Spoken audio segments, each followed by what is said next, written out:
მოგესალმებით, ეთერშია გადაცემა სპორტის დაფა, მე და დავით ბანანაშვილი უახლეს სპორტულ სიახლეებს გაგაცნობთ. ჩვენი გადაცემის პირველი თემა გახლავთ ქვიშის რაგბი და მასში ჩატარებული ევროპის ჩემპიონატი, რომელიც მოსკოვში გაიმართა. გადაცემის სტუმრები არიან ალეკო საბახიძე და კეთი მოდებაძე, ნაკრების წევრები, ქვიშის რაგბის ნაკრების წევრები. პირველი კითხვა მექნება წესებთან დაკავშირებით, რომელთაც ჩატარდა ეს პირველი ტურნირი ევროპის ჩემპიონატი, იმიტომაც გახლავთ, რომ ოდნავ განსხვავებული წესებით ჩატარდა და რა იყო მთავარი სხვაობა ქვიშის რაგბის სხვა ტურნირებთან. დაგამშვიდობის.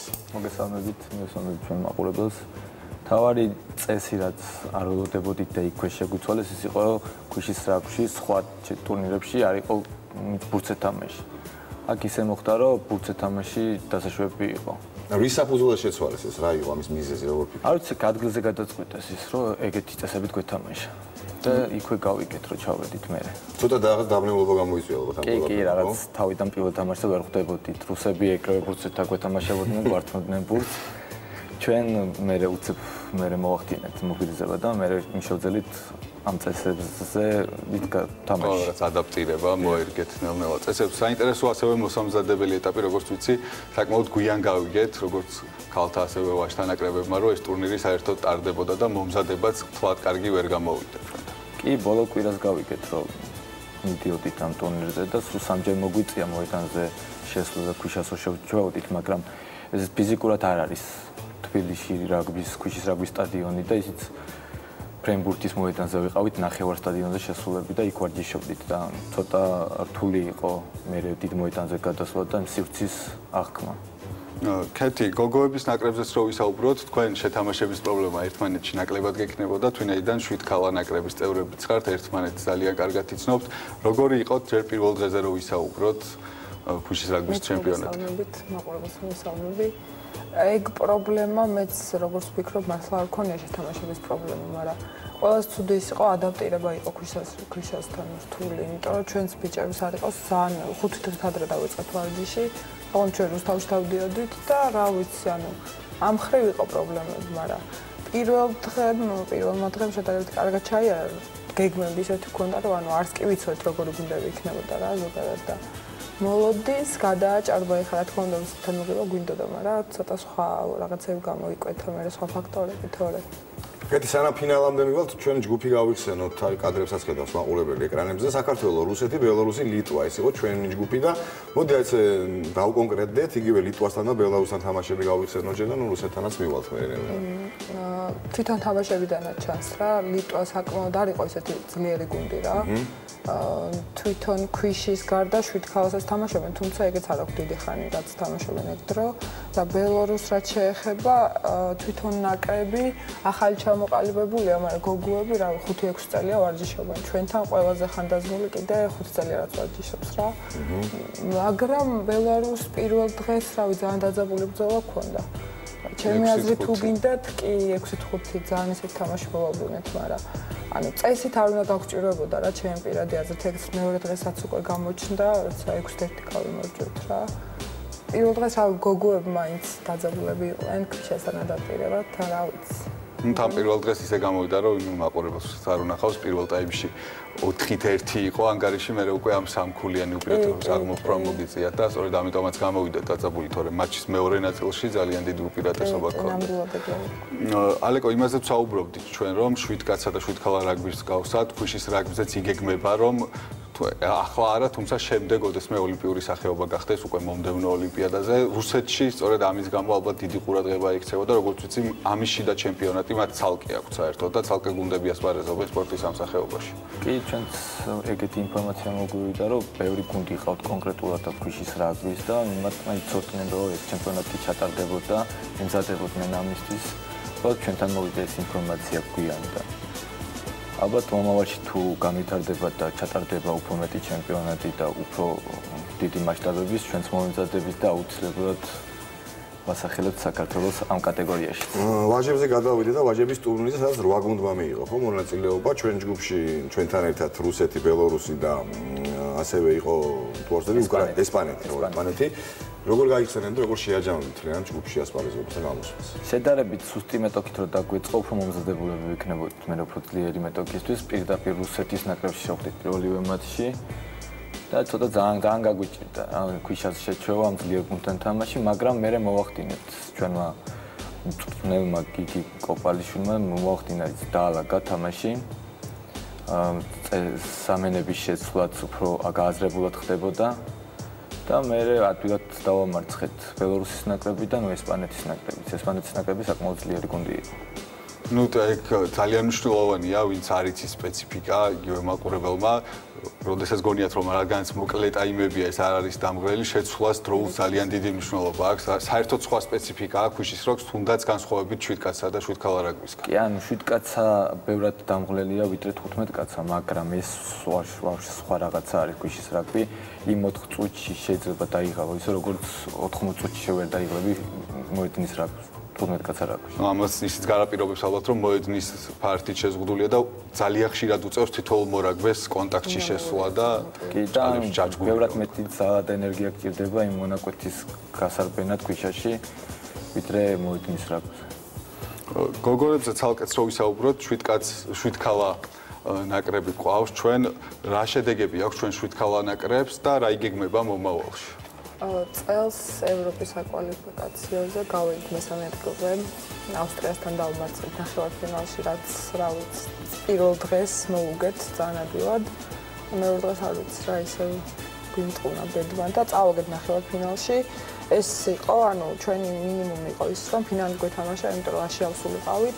არ სამწუხაროდ ვერ შევძელით, თუმცა რა ვიცი, ვფიქრობ, რომ და ჩვენი გუნდიც რა ვფიქრობს, რომ კარგი შედეგი იყო წელს და ეს ქვიშის რაგბი მე აღარც იგეგმებოდა არანაირი ტურნირი უკვე დაცლას ვაპირებთ და რა ვიცი. ისევ ქვიშის რაგბს რო დაუბრუნდით, აუცილებლად უნდა შევეკითხოთ, რომ ეს ნათელი გახდეს ჩვენი გულშემატკივარი მაყურებლისთვის. ანუ საბოლოოდ გოგოებმა ვერცხლის მედალი მოიპოვეთ, ანუ მეორეზე გახდით ვაჟები, ბიჭები მესამეზე. რამდენად კმაყოფილი ხართ ამ შედეგით მოსკოვში ჩატარებული ტურნირის ორივეს თამაშს ეს შეკითხვა? ჩვენ ბიჭები, ანუ მოთამაშეები, როგორც ესეთი, ყოველთვის მოედანზე როცა გავდივართ, არ აქვს მნიშვნელობა იქ მომზადებულები ვართ თუ არ ვართ მომზადებულები, ყოველთვის მაქსიმალურ შედეგისთვის ვთამაშობთ და ვცდილობთ რომ მაქსიმალური შედეგი მივიღოთ და ჩვენს გარდა მე მგონი გულშემატკივრები კმაყოფილები უნდა იყვნენ. ჩვენ არ ვიყავით კმაყოფილები თამაში და რომ გამოვედით და წაგებული თამაში და წაგებულად დავამთავრეთ თამაში. თქვენას ვეთქვით. ჩვენ შემთხვევაში სხვანაირად იყო, იმიტომ რომ არის ხოლმე რაღაცეები, როცა იცი რომ რაც არ უნდა მოინდომოდ რაღაცა, თავზე მოძალა არ არის. რაღაცას დრო ჭირდება და მაგ მხრივ ჩვენი მაქსიმუმი მე ვფიქრობ, რომ გავაკეთეთ რა. თვითონ თამაშის ხარისხის გაუმჯობესება კი იქნებოდა უკეთესი, მაგრამ ზოგადად ფინალში მოგების ამბიცია იმდენად არა. ეგ უფრო მომავლის საკითხია ჩემი აზრით. და ისევ 7 ქალა რაგბზე რო ვისაუბროთ, საინტერესოა რამდენად პოპულარული ხდება ზოგადად თვითით რომ იგივე აქ ჩატარებული მსოფლიო ჩემპიონატის შემდეგ ძალიან მოიმატა პოპულარობამ რაგბის 2015 წელს გამართული მსოფლიო თასის შემდეგ, როდესაც საქართველოს ავტომატურად გავიდა უკვე იაპონიის მსოფლიო თასზე, კიდევ უფრო მოიმატა რაგბის პოპულარობამ. ეს აისახება თუ არა გოგონებზეც და ქალებზეც და უფრო და უფრო მეტი ადამიანი თუ არის დაინტერესებული რაგბით და რაც მიგვიყვანს საბოლოო ჯამში 15 ქალა ნაკრებამდე, აქეთაც თუ მივდივართ, აქეთკეთ საინტერესოა ეს. ნამდვილად ძალიან ხშირად ხდება, რომ სოციალურ ქსელშიც ისედაც თვითონ მშობლებიც მოდიან უკვე და თვითონ მოყავთ გოგოები, რაც ყველაზე გასაოცარია და ძალიან ბევრი გვეხმიანება და ძალიან ბევრი იწყებს რა, რაც თავარია პატარების თაობაც უფრო მოდის რა. დიდ ასაკში იმდენად მოდის, მაგრამ უკვე მერე რთულია რა იმ ძირითადი იმების მიღწევა რა. მაგრამ პატარები ძალიან ბევრი მოიმატა ეს უკვე და შეიძლება რომ 18 წლამდე ნაკრების გავაკეთოთ უკვე 15 ქალაში ვნახოთ რა. ანუ არის ახალგაზრდების ესეთი რაოდენობა. პერსპექტივაც აქვთ და ალბათ ამიტომაც უფრო მოდიან რა. ეს უახლოეს პერსპექტივაა თუ უფრო შორეული? ძალიან შორეულია. ძალიან შორეულია. იმედია. ანუ და ცალკე არ შემიძლია რომ არ ვისაუბროთ ასევე შიდა ჩემპიონატზე, რომელიც ასევე არ არსებობს ჯერჯერობით ქალებს შორის, თუნდაც 7 ქალა ტურნირი ხომ არ იმგეგმება, ან გუნდების დაყოფა, რადგან რამდენი ადამიანი ხარ? სწორი ინფორმაცია, რომ ანუ არის ხოლმე ოღონდ ეს არის საფესტივალო, ესე ეწოდება ხო ფესტივალები. ამ დროს ნაკრების გოგოები ნაწილდებით სხვადასხვა გუნდში, მასახელით გამოდივართ და ანუ ასაკი 18 და 18 წლამდელებიც არიან რა, საკმაოდ ბევრი და თორე ისე ტარდება ჩემპიონატი, თორე ეს როგორც დიდი 10 და უმაღლესი ეგეთ ამდენჯერ არც ადამიანური რესურსით გაპიარება აკლია მოკლედ დიდი 10 7 ქალა ვერ ჩატარდება როგორც დიდი 10 ეგეთი ხანგრძლივი ტურნირი. 7 ქალას სხვა სპეციფიკა. 7 ქალაში ეს არის საფესტივალო ორ-ორდღიანი ტურნირები, როგორც ეს მოსკოვის იგივე ქვიშის რაგბი გაიმართა. გაიმართა. შეიძლება ეს სხვადასხვა სერიებად დავყოთ და რაღაც, მაგრამ ეგეთ რაღაცები კეთდება რა. ელენამა დავასრულოთ ჩვენ სტუმრებთან საუბარი. ძალიან დიდი მადლობა მინდა გითხრათ ორივე სტუმრობისთვის. წარმატებებს გისურვებთ და რა ვიცი, იმედია რომ ეს ყველაფერი ასე ჩვენ ვისაუბრეთ უახლოს მომავალში გახორციელდება. მე როგორც გულშემატკივარი ვარ, შენ კითხვი რომ არ ხარ თქმა ყოფილები, მაგრამ მიმაჩნია რომ თუნდაც მესამე ადგილი იმ 8 გუნდში ძალიან კარგი შედეგია და მეორე ადგილი კიდევ უფრო უკეთესი. გილოცავთ ამ წარმატებას დარწმუნებული ვარ რომ მომავალში კიდევ უფრო უკეთეს ადგილსაც დავიკავებთ მსგავს ტურნირებზე. აუცილებლად. მადლობა სტუმრობისათვის.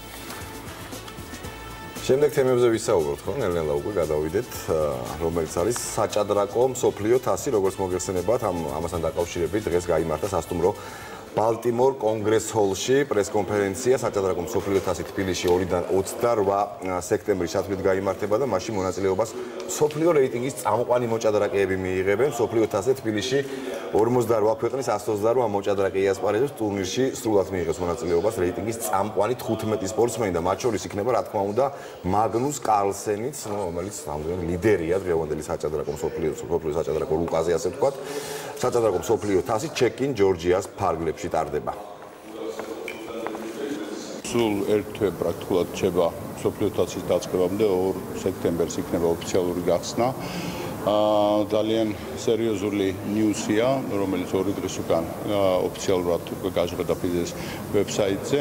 მსოფლიო თასში მონაწილეობას მიიღებს ტოპ 15 მოჭადრაკე მსოფლიოს რეიტინგის მიხედვით და მათი თავკაცი კი იქნება მსოფლიოს დღევანდელი ჩემპიონი მაგნუს კარლსენი. ძალიან მნიშვნელოვანი და სასიხარულოა, რომ ჩეკინ ჯორჯიას ფარგლებში საქართველოს კერძოდ თბილისი ამ შემთხვევაში კიდევ ერთ მასშტაბურ სპორტულ ღონისძიებას მასპინძლობს. სპორტისა და ახალგაზრდობის საქმეთა სამინისტროს ჭადრაკის ფედერაციის ორგანიზებით თბილისში გაიმართება სექტემბრის თვეში მსოფლიო თასი.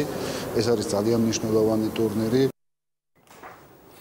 კიდევ ერთი ძალიან სასიამოვნო ინფორმაცია.